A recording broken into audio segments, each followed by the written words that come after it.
Hello, good morning to our traders and welcome to another daily market insights video provided to you by Orbex and myself, Stavros.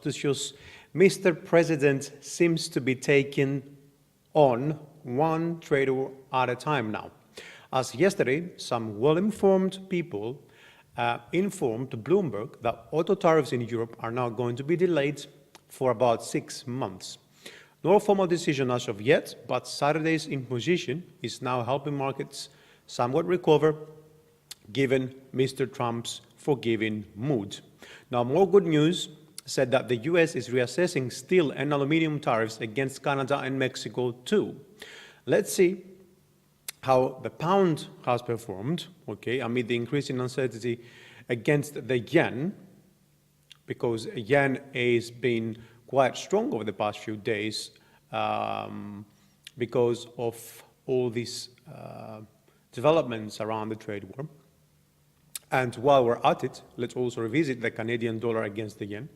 Two pairs, GBPJPY and CADJPY, that I have been watching closely over the past few days, not to say over the past few weeks. Now, on the economic calendar, we've had some bad data coming earlier from the Australian dollar, and it was already under pressure. Now, unemployment rate at 5.2, very far from expectations. Let's see how is this going to pan out. Maybe we can cover it tomorrow. Now, today we expect the Pride speech, Italian CPI, and trade balance, European trade balance, Canadian governor speaking, as well as we have, I think, later in the night, yes, Governor Polo's speech as well, which is very important. Foreign securities purchases, manufacturing sales in Canada, and that are going to move the markets. And then, of course, we'll have the building permits in the US, as well as the Philly employment index, manufacturing index, and the initial jobless claims in the US. A rather busy day, I would say, on the economic calendar. But don't forget that most of those events are not too major, so are not going to move the markets as much. So most likely to see markets moving first, because it's Thursday and tomorrow is the end of the week, so we could see some pre-positioning before the week ends. And second, we have all this news coming back into the markets, media reports about tariffs. And we're not just talking about the US and China, we're talking about Europe, we're talking about Canada, we're talking about Mexico. And also, we might just hear some news on what's happening in the Gulf, because there is some tensions over there, and we might have the oil being hit. Now, let's start with the pound yen, which was also sold last week. We were expecting prices to break below, and this is what happened. Now, from here, this is the thing. So we're looking at this last impulse to the downside, and there might be some chances that prices move a little bit lower, and that is because we are now actually, this is our correction, ABC. So from, if we measure this wave and we put our Fibonacci tool out, this would get us, the 161 extension will get us to the 139.36 level, which is very close to a previous resistance level at 139.500, and closer to the 50 Fibonacci retracement as well. So we might see prices moving a little bit lower to complete this corrective wave C, I believe within this area, anywhere between 138, 139. And from here is where we can look for bulls to step in. This will be a big buy, most likely, because we're talking about a big primary wave over here, So that will be wave 1, wave 2, and then we'll head from wave 3. So we're going to break up this level and probably move higher. Now, on the 4-hour chart, we get some signals on the RSI and MACD, but given this formation, we could see prices ending here in an ending triangle a little bit lower. But if the reversal actually occurs just now at around 140, which is a very strong psychological level, I wouldn't be surprised either. So down on the 1 hour quickly, I've got RSI MACD, again signals. So since we've had this move, I'm actually here seeing wave 3 as a double wave of wave 1, okay? And I will be also seeing wave 5 equal to wave 1. Okay, so if this duplicated down here, then we are looking exactly at 139,500. So this is a very good, very strong support level. But of course, for this to happen, we want to see, we might see an ending triangle, as I said, A, B, C, D, E, and then we might see a throw down here, okay, have a false break and start looking for buys.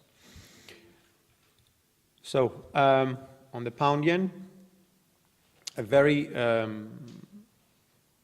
sort of big opportunity is very close or has already started, we don't know. The important here is not the sell, but rather than the buy, because it's for the longer term, okay? So any selling opportunity here might be very limited to 139,500 or even 138. So in the longer term, we're looking for that to move higher up. Now, I want to go quickly also on the Canadian yen. We've talked about this for a while, looking for this channel, a downside channel, and also looking at this as an ABC zigzag, which apparently has actually moved below wave 2. So this is a very deep correction. So the question here is what's going to happen from here on. We have created a double bottom here at 81, okay, but know that our Fibonacci extension shows that the 100% extension of the first wave is at 80, 75, 76. Okay, so there will be no surprise if prices move indeed a little bit lower, okay, and reach even the 61.8 Fibonacci retracement at 80.45. Okay, and then from here is where we can start looking for bulls to step in. It's pretty much the same scenario as with a pound yen, pretty similar. Here we get a better signal, so we're a little bit more forward in terms of the move, although we had indeed a much more extended correction. Okay, I wouldn't see prices breaking below this level, to be honest, if we have a short move to the downside. I wouldn't be surprised either if we don't see prices going lower. Now, of course, for this, we have to look at this a little bit closer. So we have a double combo here, okay, and an ending triangle pattern. Okay, so this is an ABCDE, which could have finished here, and then we'll look at prices to break out from here, or this could be a little bit more extended to as we thought originally, and have another correction to the downside, then another move for a rejection or a break here, and then move just a little bit lower, around 80 or so, or lower to the to this trend line, where also the Fibonacci retracement is. That would be, this is actually a confluence level, and start looking for buys from here. We do get, of course, signals on that 1 hour RSI and MACD, but this is for the short term. We have seen this move already happening up here. So invalidation points for the buy, let's say, would be the break below the 61.8. Okay, so we're expecting a throwback again out here, prices to move up, or a break over here, or correction, and then break over here, moving up.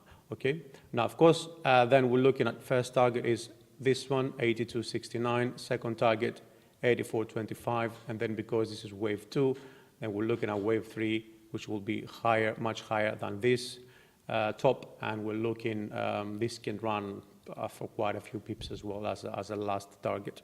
So this is all for the day. I hope that is useful. If you did indeed find it useful, you can like our video, you can hit the like button. I would recommend, as always, that to keep an eye on our blog, is where we post our latest articles, publish trading ideas, cover the latest news, and provide all the necessary tools a trader needs.